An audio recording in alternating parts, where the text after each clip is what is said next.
আমার মনে আছে তোমার ড্রেসটা, ওড়নাটা এরকম উঠতে ছিল, আমার মনে আছে সেদিনটা। বাট তোমার আমার শার্ট মনে নেই। প্রথম দিন আমি হোয়াইট শার্টে ছিলাম, বুঝেছেন? হোয়াইট শার্ট ডেনিম জিন্সের উপরে, ঠিক আছে? হ্যাঁ, এই ঘড়িটা পরা ছিলাম, এই ওয়াচটা পরা ছিলাম। আমি তো অত কিছু খেয়াল করিনি তুমি কি ওয়াচ পরেছো, কি জুতো পরেছো, ঠিক আছে? আর তুমি একটা ডালিম কালারের চুড়ি পরা ছিলে, কাচের চুড়ি ছিল ডালিম কালারের, ঠিক আছে?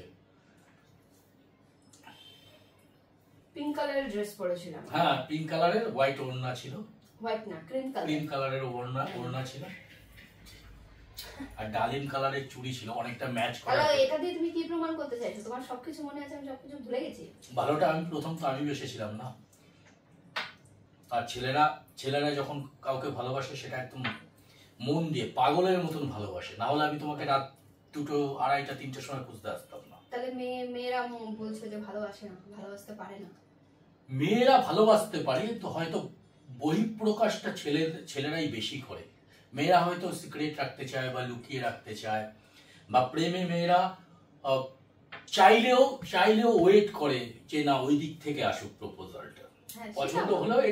এটা প্রত্যেকটা মেয়ের একটা ধরন, মানে মেয়েরা নত হতে পারে না, নত জানু হতে চায় না।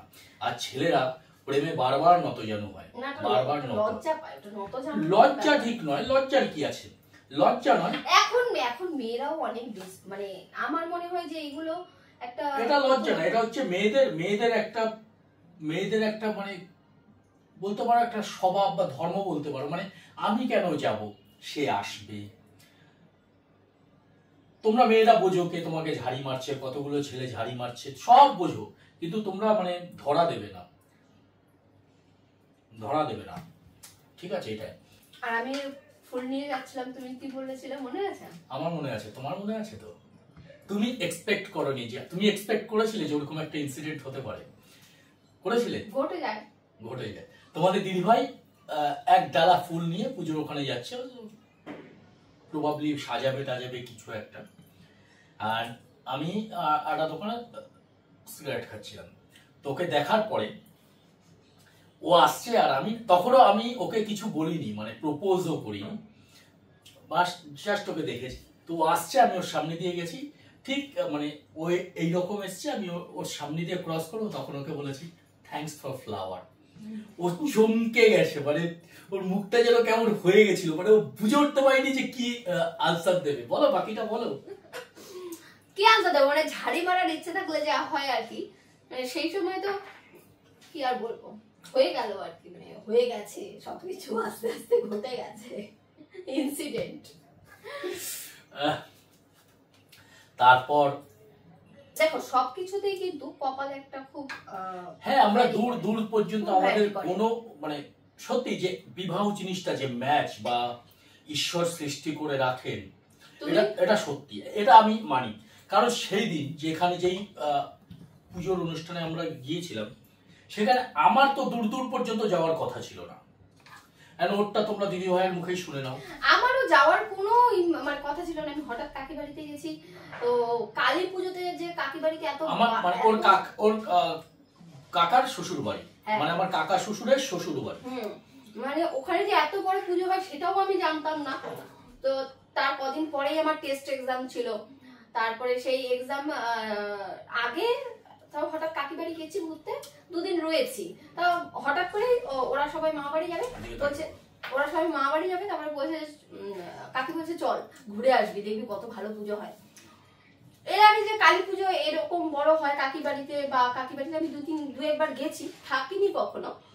সেই দিনও থাকার কোনো প্ল্যান ছিল না, কিন্তু প্রায় 3টে 3:30টার সময় আমরা বাড়ি চলে এসেছি। 1:30-2টোর দিকে আমি বাড়ি চলে এসেছি।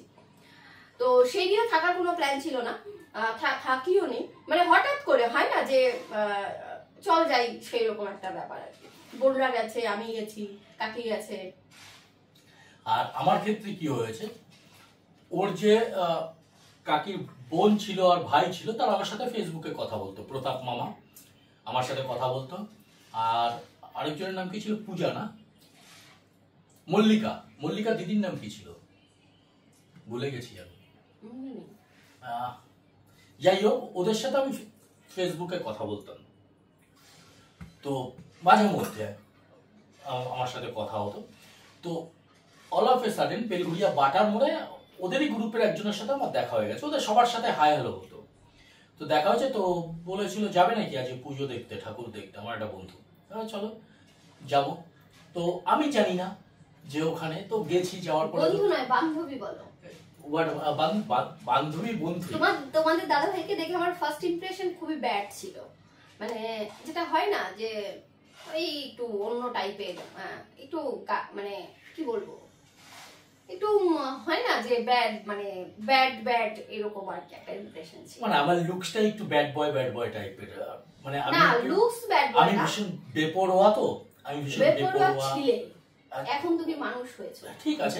হ্যাঁ, বিয়ের আগে ভীষণ বেপরোয়া ছিলাম, আমি ভীষণ রাফ এন্ড টাফ পার্সন ছিলাম, মানে ওই মানে হিরোজম ব্যাপারটা আমার মধ্যে ছিল, মানে সবার থেকে নিজেকে আলাদা করে রাখা, এই জিনিসটা একটু হুমড়ি তুমড়ি করা, মানে এর ঝাড়ি মারা, এই জিনিসগুলো ছিল। এটা আমার স্কুল কলেজ লাইফ থেকেই ছিল। আমি একটু ওই রকম, প্রচুর বন্ধু থাকতো, মারপিট করেছি জীবনে প্রচুর।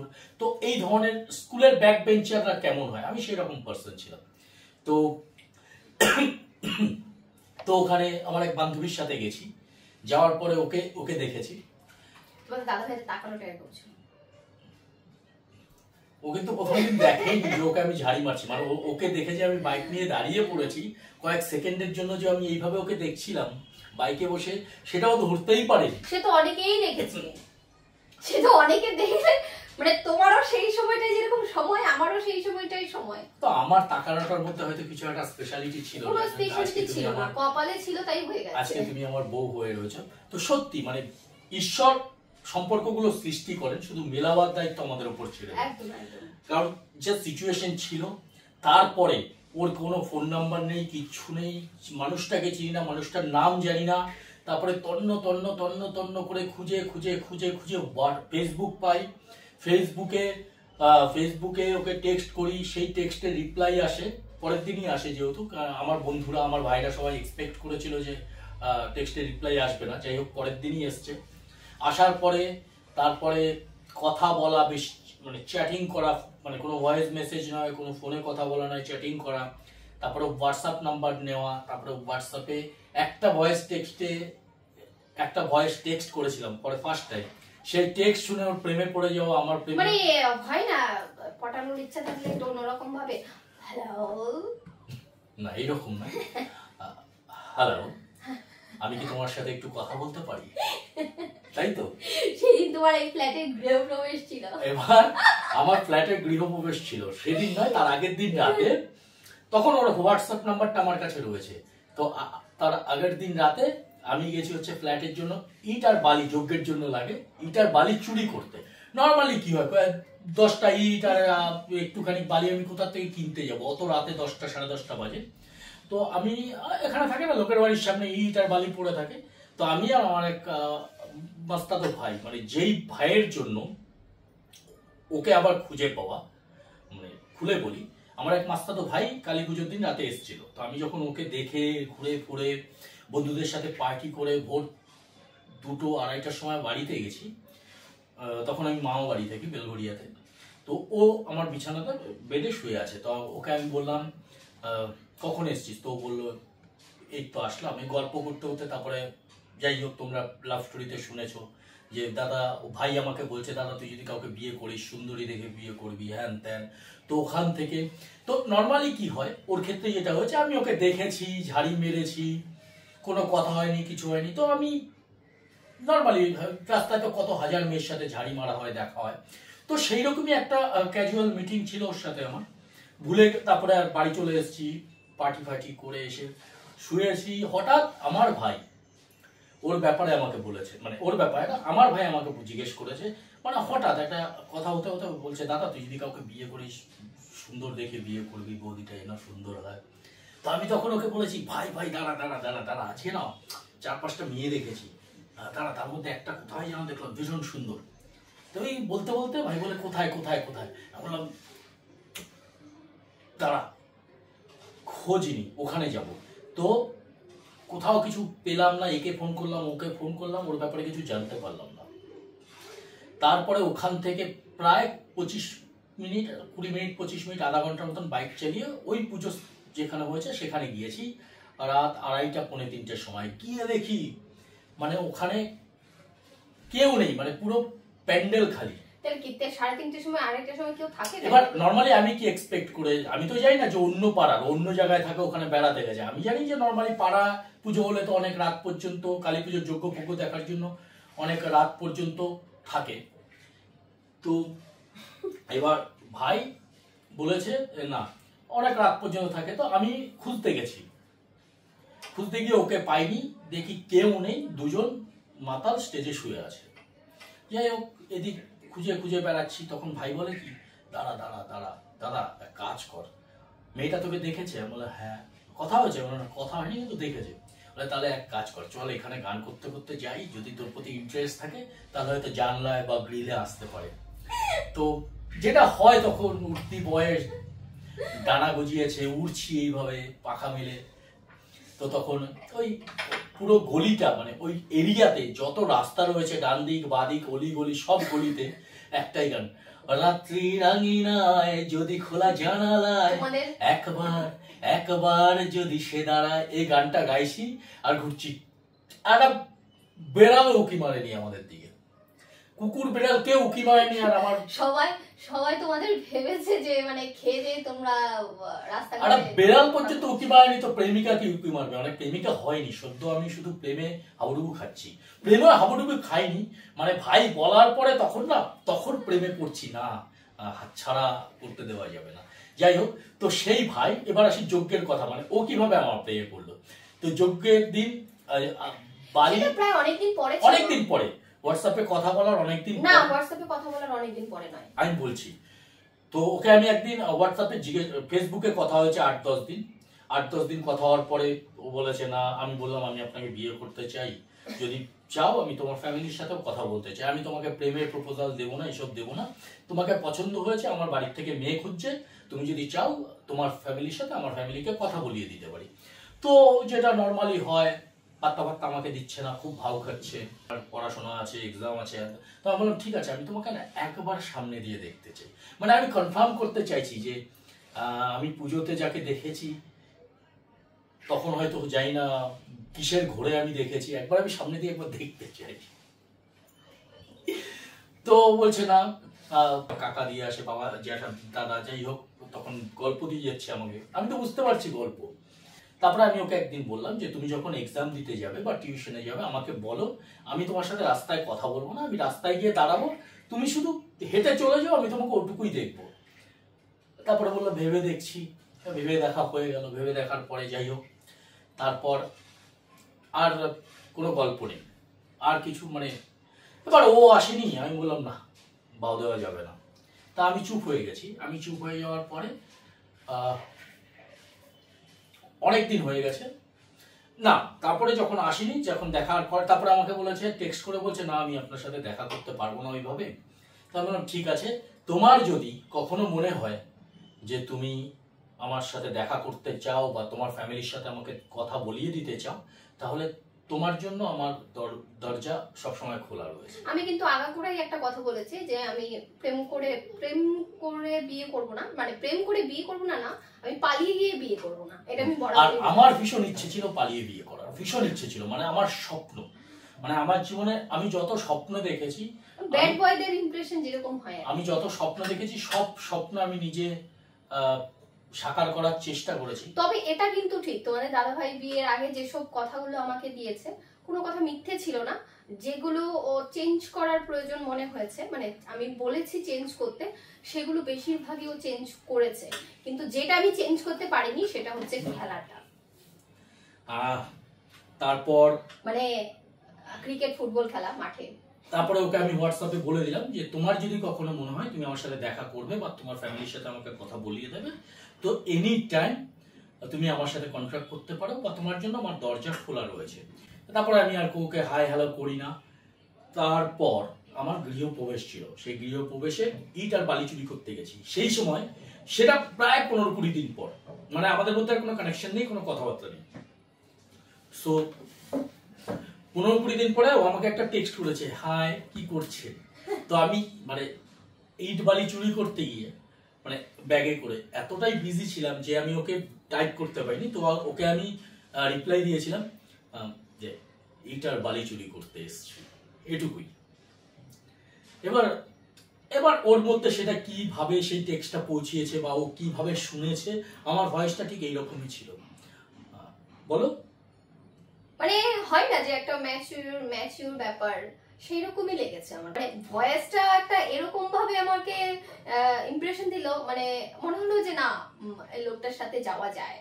তারপর আমাকে জিজ্ঞেস করছে আপনি ইটবালি চুরি মানে আপনি কি চোর নাকি? আমি বললাম না আমি চোর নই, কালকে আমার ফ্ল্যাটের গৃহপ্রবেশ, তো যজ্ঞের জন্য লাগবে, তুমি আসবে কি? তুমি এসো, তোমার নিমন্ত্রণ রইল। আমি ওকে এটুকুই বলেছি। হ্যাঁ, তারপরে ও আমাকে বলেছে থ্যাংক ইউ। তাই আমি বললাম অনলি থ্যাংক ইউ? তো বলছে মানে? বললাম অনলি থ্যাঙ্কস, আর কিছু না। তখন ও বলছে মানেটা কি? আমি বললাম না না আমি কিস চাইছি না, থ্যাংক ইউ সো মাচ বলতে হয়। তখন ও বললো থ্যাংক ইউ সো মাচ। এই হচ্ছে আমাদের প্রথম মানে প্রথম ভয়েসে কনভারসেশন। তারপর যাই হোক সেদিন থেকে আর কিছু হলো না। তারপরে আর হাই হ্যালো হতো, রোজ কথা হতো, কেমন আছেন কি করছেন। তো তো তারপর অল অফ এ সাডেন একদিনও আমাকে জিজ্ঞেস করছে আপনি কি আজকে দেখা করতে পারবেন? বললাম হ্যাঁ নিশ্চয়ই দেখা করতে পারবো। তো যেটা হয় মনে লাড্ডু ফুটেছে, দেখা করাটা ভীষণ জরুরি। আর এতদিনের অপেক্ষা, যতই কাজ থাক যতই বিজি থাকি, তো আমি রীতিমতো একটা জায়গায় পৌঁছে গেছি। তো ওকে আমি বলেছিলাম যে আমি ওখানে পৌঁছে গেছি আধা ঘন্টা আগে, মানে ও যেই টাইমে আসতে বলেছে সেই টাইমে গেছি, ও লেট এসছে। এবার আমাকে বলেছে কোথায় আছেন আপনি? তাই আমি বললাম একটা পুরনো বাড়ির সামনে দাঁড়িয়ে আছি। প্রায় অনেকক্ষণ। এবার আমি তো সেই রকম ভাবে কোথাও বেরাইনি, মানে ভয় লাগছে, মানে কোথায় যাব, কি করব, কোথায় দেখা করব, বা কিভাবে কি ইমপ্রেশন হবে, কি হবে, মানে এরকম একটা টেনশন থাকলে যা হয় আর কি। তারপর আমাকে জিজ্ঞেস করছে আপনি কোথায় আছেন? তাই আমি বললাম একটা পুরনো বাড়ির সামনে। ঠিক আছে, তো পুরনো বাড়িও চিনতে পারছে না, মানে বাড়িটা ওই এরিয়ার সব থেকে পুরনো বাড়ি, কেউ থাকে না। তারপরে দূর থেকে আমি দেখছি ইনি আসছেন। আমার চোখ, মানে আমি যেই মানুষটাকে প্রথম দিন দেখেছি, তো সেই মানুষটাকে আমি আমার চোখের মধ্যে ধরে রেখেছি।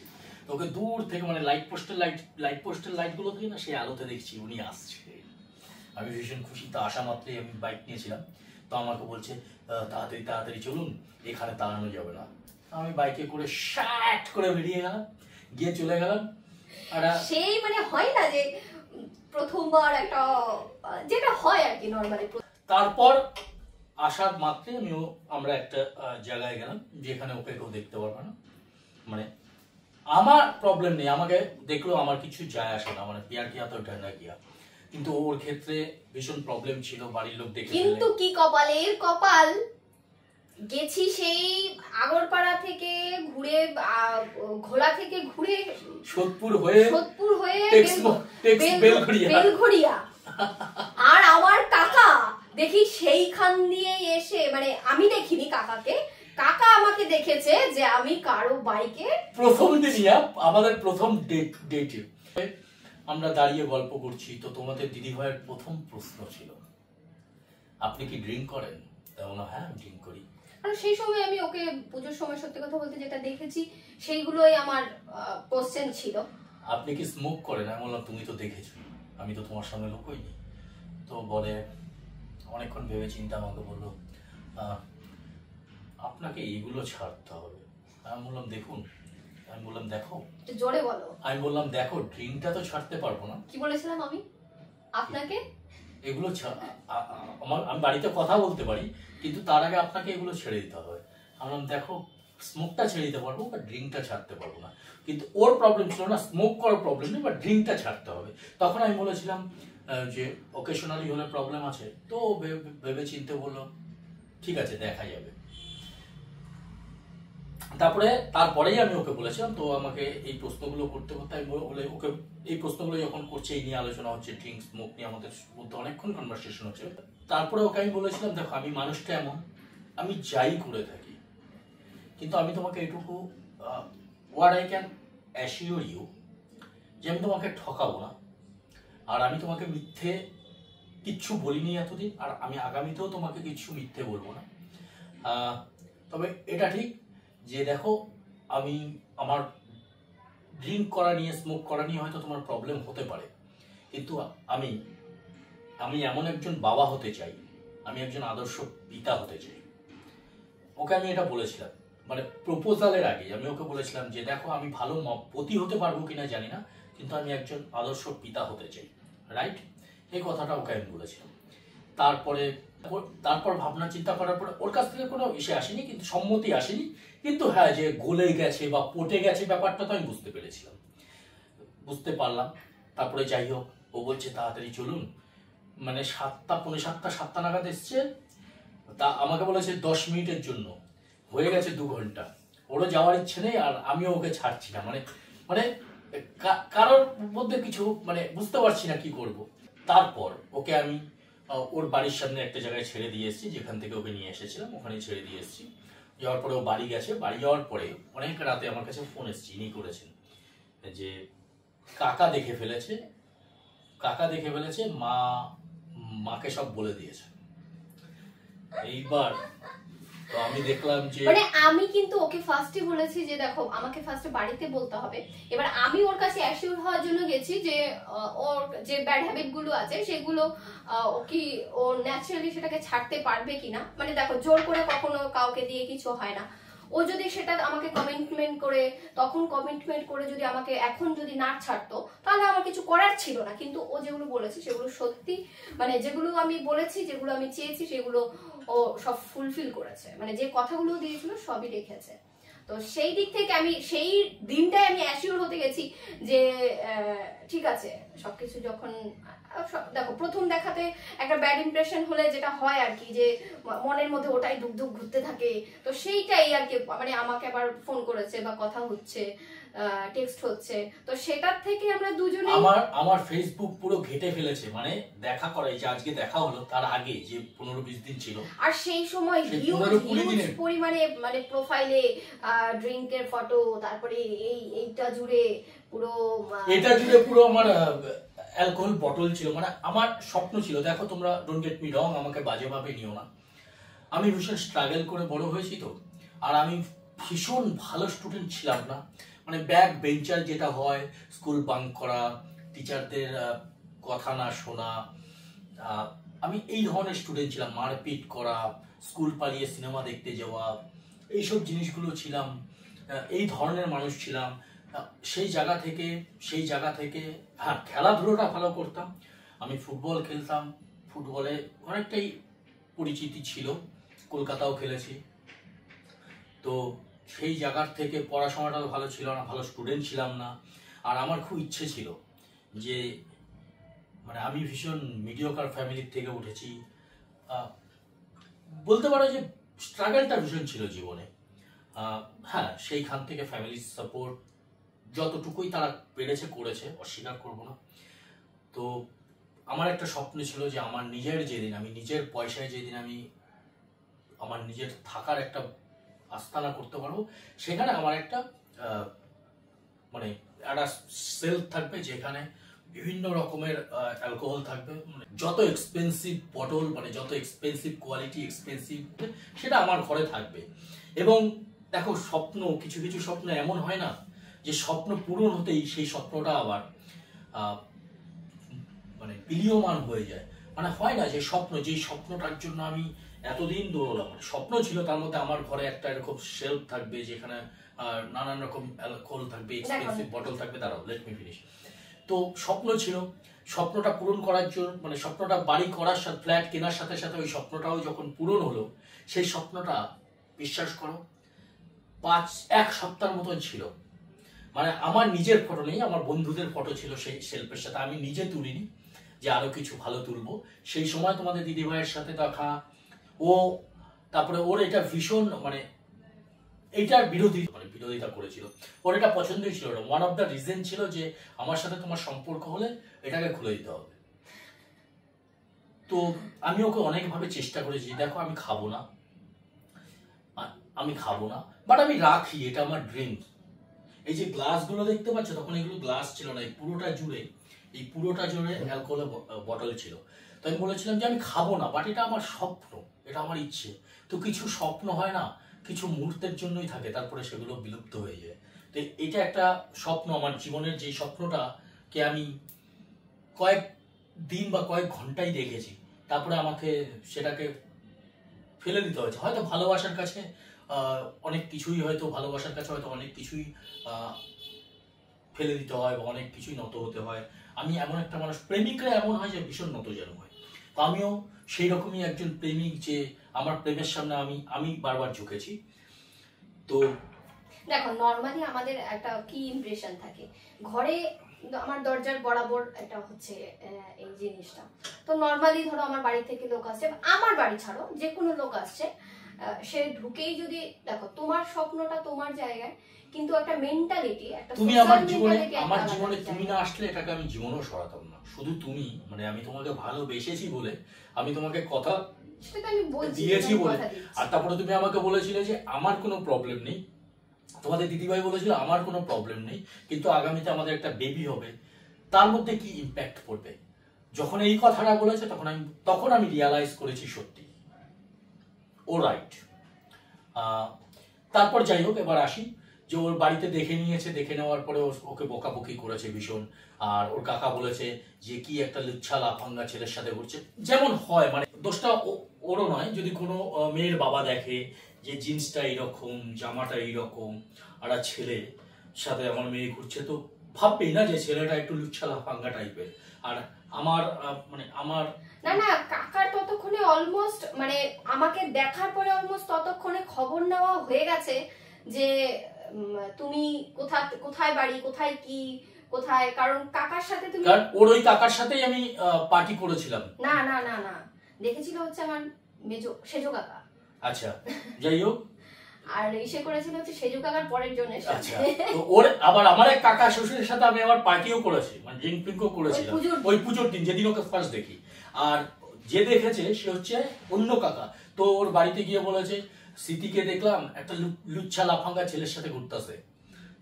যাই হোক, তো ওর বাড়ি থেকে বলেছে যে তোর সম্বন্ধে এরকম কিছু শুনিনি, তুই এসব কি করছিস, এতদিন তুই শুনিনি কিছু, হঠাৎ এগুলো কি হলো তোর।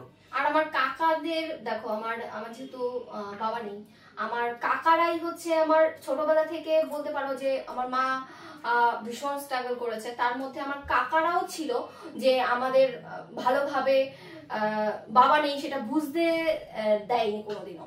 তো সেক্ষেত্রে আমার মা যেটা না বলতো, মানে না শুনতাম, আমার কাকারা বলে সেটা আমি সবসময় বেশি শুনতাম, বা শুনতে হতো বা শুনতাম। এটা একটা হয় না যে ন্যাচারাল, যে কাকার বাবা না থাকলে, মানে বাবার জায়গাটায় কাকাদের বসিয়েছি। তো সেই জায়গা থেকে কাকারা যেটা বলেছে সেটাই সবসময় শুনেছি বা করেছি, ভালো লেগেছে। এইবার আমি দেখছি যে না, এতে ডাল গলবে না, আমাকে অন্য কিছু উপায় বার করতে হবে। বিশেষ করে আমার ছোট কাকা আমার ফ্যামিলিতে যে ডিসিশন দেয় সেই ডিসিশনটা আমরা সবাই মেনে নিই, সবার জায়গাটা তৈরি করেছে কাকা। তো সব দিক থেকে বলতে গেলে সবার আগে ভয় ছিল ছোট কাকা কি বলবে, এরকম একটা ব্যাপার। তো সেই প্রথম দিন ওইরকম একটা সিচুয়েশন, মা জেনে গেছে, কাকা জেনে গেছে, এবার মা নিশ্চয়ই কাকাকে বলবে, সেই একটা ভয়, মানে চড়ও খেয়েছিলাম সেই জন্য। এবার আমি দেখছি যে এতে ডাল গলবে না, আমাকে অন্য কিছু উপায় বার করতে হবে। তো আমি তখন যেই প্রতাপ মামার, মানে যার বাড়িতে গিয়েছিলাম কালী পুজোর দিন, মানে ওর কাকির, মানে আমার কাকা শ্বশুরের শালা, মানে মামা ডাকতো। তো সেই প্রতাপকে আমি মামা ডাকতাম না, তখন আমি প্রতাপ বলেই ডাকতাম, পরে মামা ডেকেছি। তো সেই প্রতাপকে ফোন করেছে, বললাম প্রতাপ এমন এমন এমন এমন। তো প্রতাপ জানতো বিষয়টা, কারণ প্রতাপকে আমি জিজ্ঞেস করেছিলাম যে কালী পুজোর মেয়েটা কে তোমাদের, তখন ও আমাকে বলেছিল আমাদের রিলেটিভ। তো সেখান থেকেই ফেসবুক নাম্বার পাওয়া, ফেসবুক আইডি পাওয়া, প্রতাপের থেকে ওর ফেসবুকটা পাই, ফোনে যোগাযোগ করে। মামা না থাকলে এটা কখনোই সম্ভব ছিল না, কিন্তু মামা এখন আর বেঁচে নেই। তো প্রতাপ মামা আমাদের মধ্যে আর নেই। তো প্রতাপ মামা যেখানেই থাকুক, তার আত্মার শান্তি কামনা করি। তো এবার প্রতাপ মামাকে ফোন করে বললাম, প্রতাপ মামা যে এরকম স্মৃতির বাড়ির থেকে এরকম বলছে তুমি আমার একটা উপকার করে দাও। তো প্রতাপ মামা বলছে তোমার উপকার তো আমি কালী পুজোর থেকেই করে দিচ্ছি। কারণ কালী পুজোর দিনই প্রতাপ মামাকে জিজ্ঞেস করেছিলাম রাত্রেবেলা ফোন করে যে তোমাদের ওখানে একটা মেয়ে দেখেছি স্টেজে বসা ছিল এরকম এরকম দেখতে। তো বললো অনেক মেয়ে ছিল, কোনটা? আমরা এরকম এরকম ড্রেস ছিল আর দুটো মেয়ে একসাথে, একজন বসেছিল আরেকজন কোলে হেলান দিয়ে ফটো ফটো তুলছিল। বললো ও আচ্ছা আচ্ছা, একটা আমার ভাগ্নি, একটা হচ্ছে আমার শালি মানে ওর কাকার মেয়ে, যার কোলেও মাথা দিয়ে রেখেছিল। আমি ভেবেছিলাম ওর মা, মানে ও একটু হেলদি ছিল ভীষণ। রাখো। বলো। তো প্রতাপ মামাকে আমি জিজ্ঞেস করেছিলাম যে ওই মেয়েটা কে, তখন প্রতাপ মামা বললো যে আমার দিদির ও ভাসুরের মেয়ে। তো আমি তো সেই দিন কালী পুজোর দিনের কথা বলছি, তো সেদিন ওকে জিজ্ঞেস করেছিলাম যে তোমার মানে তোমার ভাগ্নি কি, মানে ভাগ্নি মানে ও বললো যে আমার ভাগ্নি হয় আমার দিদির ভাসুরের মেয়ে। আমি বললাম তাহলে তোমার ভাগ্নির সম্বন্ধে আমাকে একটু ইনফরমেশন দিতে পারবে? এটা কালী পুজোর দিন রাতের কথা, যখন আমি বাড়ি গিয়েছি। তারপরে যখন ফোন করলাম ওকে না পেয়ে, খুঁজে খুঁজে খুঁজে খুঁজে, তারপরে আমাকে বলেছিল দেখো, আমি বলেছিলাম যে তখন ও বললো কি ইনফরমেশন চাও তুমি? তো আমি বললাম আমাকে এটুকু ইনফরমেশন দাও যে ওর ও প্রেম করে কিনা, মানে ওর কোনো বিএফ আছে কিনা। তো বললো না আমি তো শুনিনি কোনোদিন। তো আমাকে বললো এই, তো আমি বললাম ওর বাড়ি থেকে বিয়ে দেবে? বললো দা এটা আমি বলতে পারবো না। তো সেই প্রতাপের সাথে আমি কন্ট্রাক্ট, ওকে পাওয়ার জন্য ওর সাথে আমার কন্ট্রাক্টটা ছিল, মানে কমিউনিকেশনটা ছিল। তো কমিউনিকেশন হতে হতে আমি প্রতাপকে রাতে ফোন করে বললাম প্রতাপ ভীষণ বিপদে পড়েছে, আজকে আমরা এরকম দেখা করতে গিয়েছিলাম, আজকে আমাদের প্রথম ডেট ছিল, তোর বাড়ির লোক দেখেছে, বলো তুমি আমার জন্য একটা লাস্ট কাজ করো প্লিজ, এই হেল্পটুকু করো। তো আমি প্রতাপকে হোয়াটসঅ্যাপে আমার কিছু ফটোস দিয়ে আমি বলি তুমি ওর বাড়িতে গিয়ে বলবে যে আপনার তো ভাগ্নির জন্য একটা ছেলে পেয়েছি, ওর ভাগ্নিকে ভীষণ পছন্দ করে, তোমরা যদি চাও তাহলে সম্বন্ধটা আগে বাড়াবো। একদিক দিয়ে আমি ওর সাথে মানে প্রেমের ইসে করছি, আরেক দিক দিয়ে যদি এদিক দিয়ে কেটে যায়, কারণ আমাকে সবাই সামনে দেখেছে, আমার ফটোতে তো কেউ দেখেনি, আমি ফটো দিয়ে আবার ঘটক যেমন পাঠাই সেমন আবার পাঠিয়েছি আর এদিক দিয়ে, মানে এদিক কেটে গেলে ওদিক দিয়ে, কিন্তু মানুষ একটাই। এবার ওর কাকা বলেছে না ছেলেটা লুচ্ছা লাফাঙ্গা, তো ওদিক দিয়ে পরের দিনই আমার সন্ধ্যার সময় প্রতাপ মামা নাচতে নাচতে আমার ফটো নিয়ে গেছে। তো দু তিনটে ফটো দেখিয়েছে, তো ফটো দেখে ওর বৌদির ভীষণ পছন্দ হয়েছে, মানে আমাদের যে বৌদির ভীষণ পছন্দ হয়েছে। তো বৌদি আবার আমার শাশুড়ি মাকে দেখিয়েছে, মামা এই যে এই ছেলেটা স্মৃতিকে ভীষণ পছন্দ করে। তো ওর মাও জানে না যে কালকে যে ছেলেটার সাথে ঘুরছিল সেই ছেলেটাই এই ফটো নিয়ে পাঠিয়েছে। তো ওদের বাড়ির লোক যথারীতি দেখছে, তো ওর মা বলছে ঠিক আছে তাহলে কাকা ফটো দেখে বলেছে এই ছেলেটাই তো সেই ছেলেটা। তারপরে এই হলো আমাদের প্রথম দিনে ধরা খাওয়ার। তারপরে আমাদের 9 দিন টোটাল আমরা প্রেম করেছিলাম, সেই 9 দিনের গল্প বলবো। আমাদের 9 দিনের প্রেম, মানে যেদিন আমরা প্রথম দেখা করলাম ধরা খেয়েছে, তারপর থেকে আর 8 দিনের প্রেম। তো যাই হোক বকা টকা দিয়েছে। তো বলে না যে প্রেমে যত মানে বাধা আসবে তত প্রেম বেড়ে যায়। তো সে আমাদের ক্ষেত্রেও তাই হয়েছে, ওকে বাড়িতে বিভৎস বকাবকি করেছে। তো মেয়ে এবার ফাইনালি প্রেমে পড়ে গেছে। তো মেয়ে পরের দিনও টিউশন যাওয়ার নাম করে আমাকে ফোন করে বলে আপনি 10 মিনিটের জন্য আসলে না, তখন আপনি নয় তুমি 10 মিনিটের জন্য দেখা করবে। হ্যাঁ হ্যাঁ আমি তো 10 মিনিটের জন্য সব সময় রাজি। তখন আবার আগরপাড়াতেই আমার মাসির শ্বশুরের বাড়ি আছে, সেই বোনদের কাছ থেকে আবার মেকআপ শেকআপ করে আবার সেই আসতো। মানে আমার শ্বশুর বাড়ির আগে আমার মাসি বাড়ি আছে, তো আমার তখন বোন এখানে থাকতো, দুবাইতে থাকতো না। তো বোনের কাছ দিয়ে গিয়ে ওই বোন ছিল আর আমার জ্যাঠতো, ও না থাকলে জ্যাঠতো বোনের থেকে মেকআপ করতাম। বলছে আমাকে কি আমি তো দাদাকে দেখো কি রে তোর মেকআপের সেটা তো বেড়ে গেছে কেন, তুই এখন রোজ রোজ মেকআপ করে কোথায় যাস? একদম ওই যে কি বলে না ফাউন্ডেশন দিয়ে ঠিক আছে। এই দুই বোন ছিল, তো প্রথমে জ্যাঠতো বোনের কাছে যেতাম, ও যদি না থাকতো তাহলে ওর কাছে যেতাম। ফুল মানে ওর সাথে যদি 6:30 দেখা থাকতো, আমি 5:30 থেকে মানে মোটামুটি কোন বোন আছে খোঁজা শুরু করতাম। খুঁজে সেজে ফুজে একদম জিন্স পিন্স পরে জামা টামা ইনফিন করে তো যেতাম। তো ও আমাকে ফোন করেছে দেখা করবে, মানে হ্যাঁ 10 মিনিটের জন্য। তো 10 মিনিটের জন্য দেখা করতে এসছে, আমরা অ্যাজ ইউজুয়াল যেখানে যেতাম সেখানেই গিয়েছি। তো আধা ঘন্টা 1 ঘন্টা, তো আমি বললাম যাবে না তুমি বাড়ি? বলে না না পড়া আর একটু পরে শেষ হবে। দাঁড়িয়ে অন্ধকার, মানে সেই সময়টা যেটা হয় তারপরে বসা না অন্ধকার না, লাইট ছিল, একটু পরপর গাড়ি যাচ্ছে একটু পরপর গাড়ি আসছে, কিন্তু ওইখানটায় মানে মোটামুটি ধরো 3-4টে লোক ছেলে দাঁড়িয়ে গল্প করছে এরকম জায়গা। তো গল্প করতে করতে রাত হয়ে যাচ্ছে, তো 8:30টায় দিয়ে এসছি। তো গেছে বাড়িতে পড়ার নাম করে, হাতে আবার একটা বই নিয়ে আসতো, খাতা নিয়ে আসতো। বই কিনে দিয়েছিলে একটা, তারপরে যাতে ধরা না পড়ে। এইবার না, সেদিনও গেছে কোনোভাবে গেছে, তাই না? সেদিন চপ কিনে দিয়েছিলাম। হ্যাঁ, সেদিন চপ কিনে দিয়েছিলাম, একটু দূরে গিয়েছিলাম, ভালো কোয়ালিটির চপ হয়, তো এক গাদা চপ কিনে দিয়েছিল, বাড়ি চপ নিয়ে গেছে। তারপর সবাই খেয়েছে পেয়েছে কিনা আমি যাই না, আমার কাজ ছিল, আমি কিনে দিয়েছি। মনে নেই তারপরে কি হলো। লোটে মাছের চপ, তারপরে হচ্ছে সয়াবিনের চপ, এইসব একটা দাদুর দোকান ছিল, দাদুর দোকান থেকে আগরপাড়া জলের ট্যাঙ্কের ওখানে। এবার যাই হোক, তো ও চলে গেল। আবার তারপরে নেশা হয়ে গেছে, প্রেম মানে দেখা করার নেশা তো অদ্ভুত একটা নেশা। তারপরে পরের দিন এসছে, পরের দিন আসার পরে বলে যে আমার পরীক্ষা চলছে, আমি টিউশনে গেলাম না নোট নিতে বাড়ি থেকে। আমি বললাম কি বলে এসছো? বলে আমি নোট নেবার নাম করে এসছি। আর ঠিক আছে, তো নোট নিতে এসে সেই ও বলছে 10 মিনিটে যেতে হবে, তো আমি ছাড়ছি না। এই করতে করতে মানে 6:30 থেকে 9টা বেজে গেছে। বাড়িতে গেলে ভীষণ বকবে, বললাম দাঁড়াও। তো যেতে যেতে বাইকে যেতে যেতে একটা মেলা চলছিল রাস্তার পাশে, ছোটখাটো মেলা, যেখানে ওই ছোটখাটো ওই হয় না যে ঘোড়ার মতন ঘোরে দোলনাগুলো, তারপরে এরকম দোলনা ওইসব চলছিল। তো ওখানে গিয়ে জিলেপি কিনে জিলেপি খেয়েছি। তো জিলেপি খাওয়ার পরে দেখি কি একটা বুক শপ, তো বুক মানে বুকের স্টল দিয়েছে। তো ওই স্টলে গেছি, গিয়ে দেখি কি ডিকশনারি রয়েছে, ইংলিশ টু বেঙ্গলি আর বেঙ্গলি। আচ্ছা, আমার কাছে এখন ওটা হ্যাঁ দেখবে, দাঁড়াও তুমি কথা বলো, আমি নিয়ে আসছি। নিয়ে আসুক ডিকশনারিটা। সব স্মৃতি মানে প্রেম সত্যি একটা অদ্ভুত জিনিস, মানে প্রেমের স্মৃতি একটা বড় অদ্ভুত স্মৃতি, দেখো রেখে দিয়েছে। তো এই দেখো, এটা আমার বেশিরভাগ সময় খেয়াল করবে, এই হচ্ছে সেই বিখ্যাত ডিকশনারি, যেটা এটা নরমালি কি হয় বলো তো, আমি আমার ওইখানে রেখে দিই, এটা দেখলে আমার মনে পড়ে। হ্যাঁ, এবার এই ডিকশনারিটা কিনে দিয়ে বলেছিলাম যে এটা বাড়ি নিয়ে যাবে, মা যদি বলবে ডিকশনারি স্যার ডিকশনারি কিনতে বলেছেন, তো খুঁজতে খুঁজতে রাত হয়ে গেছে। তো এটা দিয়েছি, গেছে। তো যাওয়ার পরে ফোন করলাম রাতে ফ্ল্যাটে এসে, আমি রাত 10টা 10:30 সব ঠিক আছে তো? বললো হ্যাঁ সব ঠিক আছে। যাই হোক, তারপরে ওকে নিয়ে ঘুরতে বেরিয়েছি, ঘুরতে হেলমেট ছাড়া, পুলিশে ধরেছে।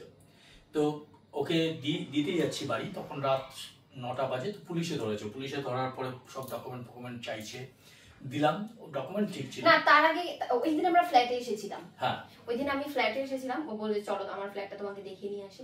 তো বৌদিদের আবার মানে নিচে আমাদের এক দাদা বৌদি আছে, তো ওই দাদা আমার বন্ধু, হ্যাঁ, তো সনদ আর সনতের বউ এসেছিল, আর ও এসেছিল, ওকে নিয়ে এসেছি। তো প্রথম যাদের দেখাই সেটা হচ্ছে সনত আর সনতের বউকে আমি দেখাই। হ্যাঁ, তো ফ্ল্যাটে আমি ফ্ল্যাট দেখে গেছি, মানে হয় না যে বাড়ি থেকে রাজি হবে নাকি সেই রকম একটা ব্যাপার।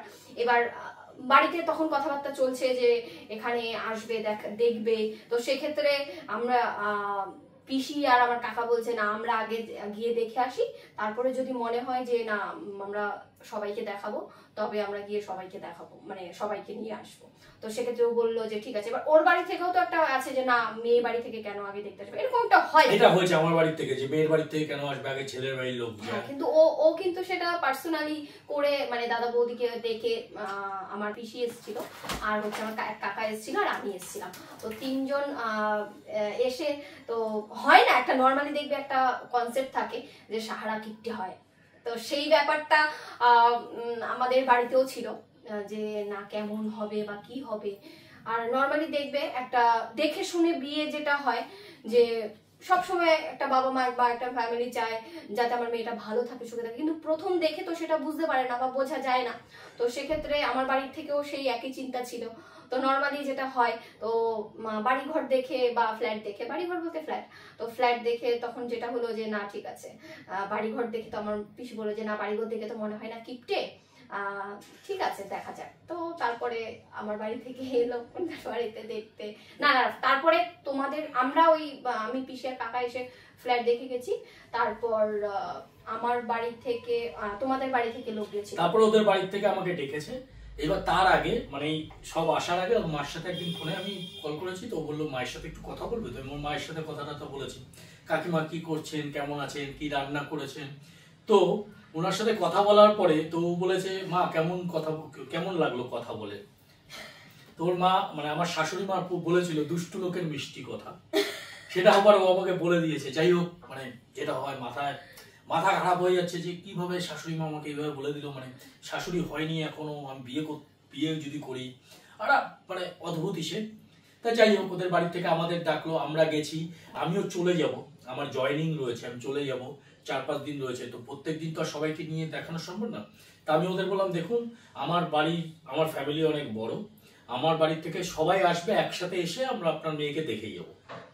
তো ওর বাড়ির লোক বললো ঠিক আছে। তো আমরা গেছি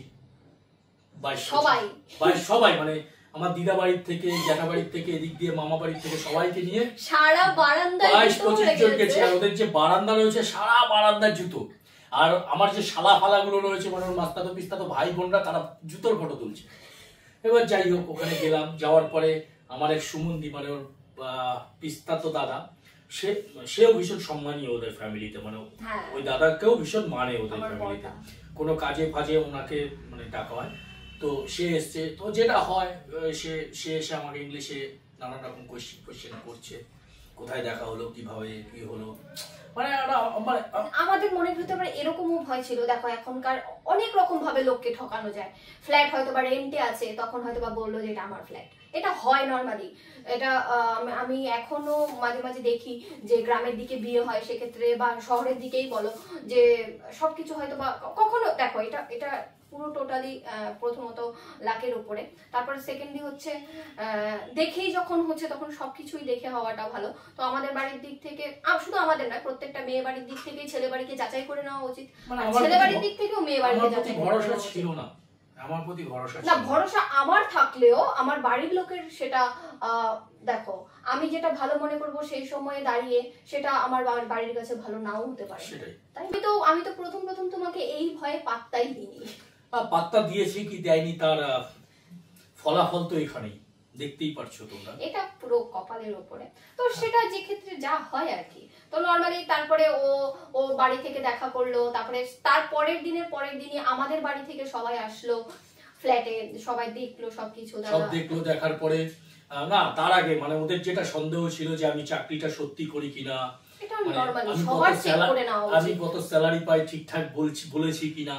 তো আমাকে ফোন করে ও তো কান্নাকাটি করছে ওর বাড়িতে নানুর, যেটা হয় একটা মেয়ের, মানে আমাদের সমাজে তো মানে মেয়েরা যদি প্রেম করে বিয়ে করে তাহলে যদি মেয়ে সুখে থাকে ঠিক আছে, আর যদি মেয়ে সুখে না থাকে তাহলে মেয়েকে সমাজেরাও বাঁচতে দেয় না, আর মা বাবাও মেয়েদেরকে বাঁচতে দেয় না। মানে স্পেশালি প্রেমের ক্ষেত্রে যদি কোনো মেয়ে নিজে থেকে ছেলেকে পছন্দ করে বিয়ে করে, সেই ক্ষেত্রে যদি মেয়েটা ঠকে যায় তাহলে সেই মেয়েটাকে সমাজও বাঁচতে দেয় না, আবার পরিবারও বাঁচতে দেয় না। হ্যাঁ, আবার যদি মেয়ের বাবা মা যদি পছন্দ করে মেয়েকে বিয়ে দেয়, আর সেই ক্ষেত্রে যদি ছেলেটা ভালো না হয়, সেই ক্ষেত্রে সমাজও বলে, আবার তার পরিবারের মা বাবাও তাই বলে যে আমার মেয়েটার কপালটা খারাপ, জামাইটা দেখে দিলাম হলো না। মানে প্রেম আর অ্যারেঞ্জ ম্যারেজের মধ্যে দুটো ক্ষেত্রেই পরিবারের কিন্তু ভিন্ন রকমের মতামত রয়েছে, মানে দৃষ্টিভঙ্গি আলাদা রয়েছে। তো সেই ক্ষেত্রে যেহেতু মেয়ে প্রেম করেছে, তো সেই ক্ষেত্রে ওদের সবকিছু মানে ওরা জানতে চাইছে আমি স্যালারি কত পাই, কোথায় জব করি, কত বছর জব করেছি। তো এইসব ওকে নানান রকম মানে ওর মানে মাসি পিসি জ্যাঠা যেই হোক কাকা সবাই ওকে নানান রকম ভাবে প্রশ্ন করছে। আর ও একটু ভীষণ মানে ও ভাবছে যে আমাকে ছোট করা হচ্ছে, আমার বয়ফ্রেন্ডকে ছোট করা হচ্ছে। তো আমাকে বলতো আমার বাড়ির লোক যেদিন যাবে না তুমি তোমার যা ডকুমেন্ট আছে দেখিয়ে দেবে।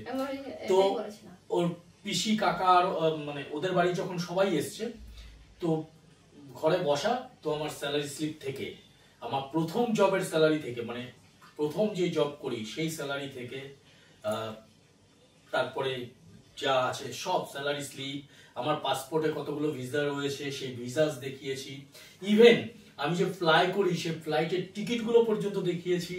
এবং ওদের বাড়ি মানে তখন আমার কাকা শ্বশুর ও দাদা ফাদা সবাই কুয়েতে থাকে, মানে তাদের আগে মানে কাকা অনেক বছর পুরনো, কিন্তু দাদা ফাদা কুয়েত যাওয়ার আগে আমি কুয়েতে 3 বছর চাকরি করে এসেছি, দুবাইতে 2 বছর চাকরি করেছি, তারপর শিপে চাকরি করছি। তো আমার বিয়ের 2 বছর আগে থেকে মানে শিপে জব করো। হ্যাঁ, তো সব আমি দেখিয়েছি। দেখানোর পরে ওরা বলছে না না এগুলোর কি দরকার ছিল, মানে শান্তিপুরি ভদ্রতা হয় না, না না এগুলো মানে এতদিন এগুলো দেখার জন্যই খুঁচিয়ে যাচ্ছিল না, ওই রকম কিছু না। দেখো আমার মনে হয় প্রত্যেকে এটা হয়তো বা সেই সময়ের জন্য সেটা খারাপ হবে, বা সেই সময়ের জন্য সেটা হয়তো বা তোমার নাও হতে পারে, মানে রিলেশনটা নাও হতে পারে বা সম্পর্কটা নাও হতে পারে। কিন্তু আমার মনে হয় দেখো প্রত্যেকটা মেয়ের নয়, প্রত্যেকটা ফ্যামিলির উচিত যে আমরা মুখের কথাটা এখন মানুষকে বিশ্বাসটা খুবই কম করা উচিত, কারণ আমরা এখন যেটা বলি বলো না, আমাকে পুরো দেখে পরখ করে একদম যেরকম সোনা হিরে যেভাবে পরখ করে সেভাবে পরখ করে যেচে কয়লাকে এরকম ঘষে দেখে চকচক করছি না, তারপরে এসেছো।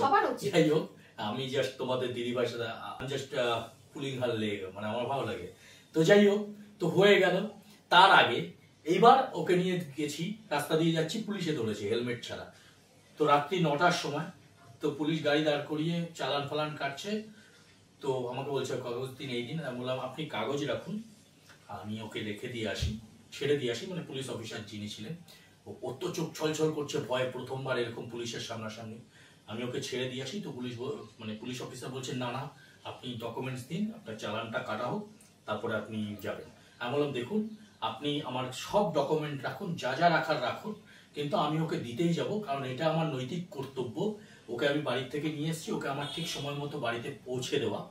এটা যদি ও না হয়ে আপনার মেয়ে হতো, আমি পুলিশ অফিসারকে জিজ্ঞেস করো ওকে, ওর সামনে বললাম এটা যদি ও না হয়ে আপনার মেয়েও হতো, আমার সাথে থাকতো, তাহলেও আমি তাকে এই সময়ে, যেই সময় ওকে বাড়ি ফিরিয়ে দেওয়ার কথা, সেই সময়ে আমি বাড়ি ফিরিয়ে দেবো, বাড়িতে ফিরিয়ে দিতাম। তো আপনি সবকিছু রাখুন, দরকার আমার চেন, আমার ঘড়ি ফড়ি রাখুন আপনি, আমি ওকে দিয়ে আসি, তারপরে আপনার যা চালান কাটার, যা যা ফাইন করার, যা যা পেনাল্টি আপনি করবেন। তো উনি শুনে বলে না না ঠিক আছে ঠিক আছে। ওকে ডকুমেন্টস গুলো, যে সিভিক গুলো, তখন সিভিক পিভিক ছিল না, সাথে কিছু চেলা চামুন্ডা থাকতো। তো বলছে না না ওনাকে দিয়ে দিন, ছেড়ে দিন। তাও কি বললো, যাও যাও ভাই যাও। হ্যাঁ, তো উনি ভীষণ সেন্টিমেন্টাল হয়ে, মানে ভীষণ ইমোশনাল হয়ে গিয়ে বলে না না তুমি যাও তুমি যাও, তারপরে ছেড়ে দিয়েছে। যাই হোক, এবার 8 দিনের প্রেম, মানে বেশি দিন তো নেই, 8 দিনের মধ্যে তো আমাদের প্রেমটাকে তো, ওকে তো আমার দেখাতে হবে আমি কতটা ভালোবাসি, আশিক দিওয়ানা। তো আমাকে একদিন ফোনে বলছে, জান, আমি বললাম তুমি তোমার ফেভারিট সিনেমা কি? তো বলছে আমি সিনেমাই দেখিনি আজ পর্যন্ত কোনো। তো আমি কি বলো? তো আমার ইচ্ছে যে আমি ওকে জীবনে প্রথম সিনেমা দেখাবো, ওর জীবনে এটা সাক্ষী করে রাখবো। মানে আমার এটা ইচ্ছে ছিল যে ওর জীবনের প্রথম মুহূর্ত, সিনেমা দেখার মুহূর্তটা আমার সাথে থাকবে, সেটা সাক্ষী হয়ে থাকবে।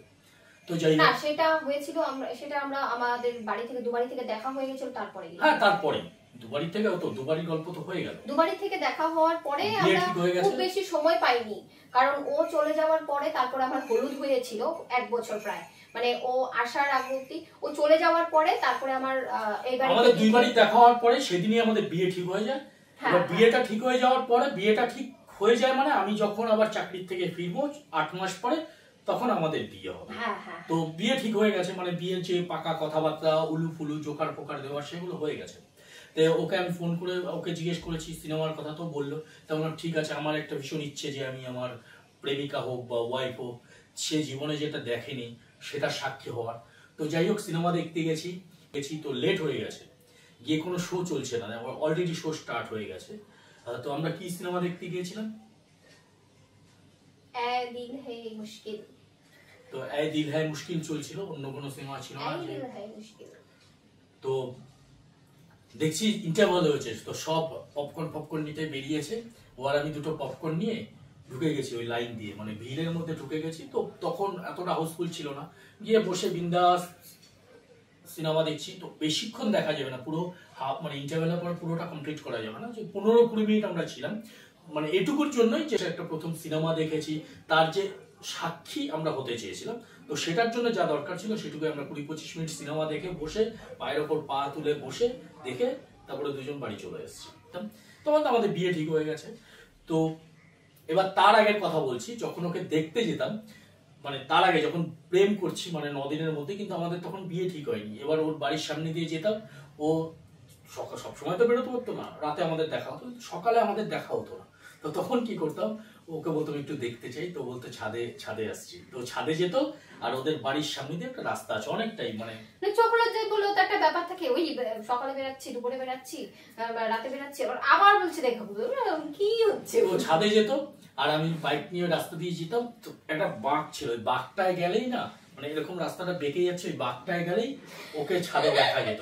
তো ছাদে দাঁড়াতো, আর আমি এরকম বাইক নিয়ে যেতাম। তো একদিন কি হয়েছে, এরকম উঁকি মেরে দেখতে দেখতে পাশে একটা দোকান আছে, দোকানের মধ্যে বাইক ঢুকিয়ে দিয়েছে। এবার দোকানদার বলছে, এই বেটায় রোজ এইদিকে কি যেন দেখতে দেখতে যায়, আজকে আমার দোকানেই গাড়ি ঢুকাইয়া দিছে।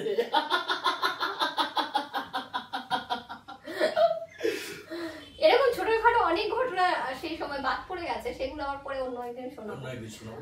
তো এই হচ্ছে আমাদের প্রেমের কাহিনী। তারপরে ও চলে যায় ডিউটিতে, তারপরে আমি চলে গেলাম বাইরে। তারপরে বাইরে আমাদের বিয়ে হয়েছিল অগাস্ট 16, 2017। তো বিয়ের আগে মানে আমি আসবো হচ্ছে 10 দিন আগে, মানে অগাস্টের 4-5 তারিখে আমি আসবো, ঠিক তার 10 দিন আগে ওর বাইক অ্যাক্সিডেন্ট হয়। হ্যাঁ, ওর বাইক অ্যাক্সিডেন্ট হয় এবং ভয়ানক অ্যাক্সিডেন্ট, মানে আমি ফোনে যেটুকু শুনেছি আইসিইউতেও ছিল। তো মানে 10-15 দিন আগে, মানে আমি আসার মানে বিয়ের 1 মাস আগেই ধরো। তোর একটা বাইক অ্যাক্সিডেন্ট, ওর কাকার সাথেই ছিল। তো বিয়ের খাট দেখতে গিয়ে, হ্যাঁ বিয়ের খাট দেখতে গিয়ে ওর অ্যাক্সিডেন্ট হয়। তো ভীষণ জেনিতে, আমাদের রত্তলা জেনিতে আইসিইউতে রয়েছে। আমার কাছে ফোন এসছে যে এরকম এরকম হয়েছে। তো আমি ভীষণ টেনশনে রয়েছি। তো তখন ভাই ছিল, আমার ভাই ছিল এখানে, তোরা যাতায়াত করতো। তখন ওর ছোট কাকা, সেজ কাকা সবাই ছিলেন এখানে।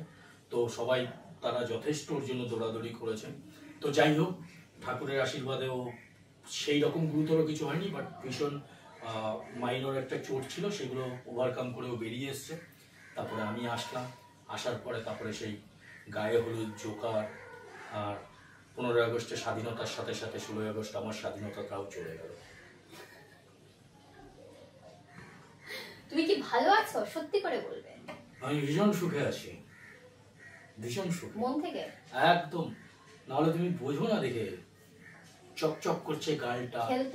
খেলতে গেলেই মনটা চকচকে হয়ে যায়, খেলতে না দিতে মানে বললেই আবার মুখটা অন্যরকম হয়ে যায়। এটা হচ্ছে এখনকার 8 বছরের আমাদের এক্সপেরিয়েন্স, মানে আমার এক্সপেরিয়েন্স। 8 বছর হয়নি এখনো।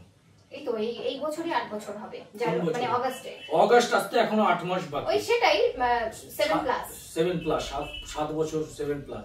তো 7 বছর 7.5 বছর আমাদের প্রেম চলছে, মানে প্রেম বিয়ে চলছে। তো এই নিয়েই চলছে সংসার। আর একটা কথা সত্যি, আমার ভীষণ ইচ্ছে ছিল পালিয়ে বিয়ে করার, কিন্তু তিনি পালাতে রাজি হলেন না। বলছে না, বাড়ির থেকে মেনে নিলে বিয়ে করবো, নাহলে করবো না।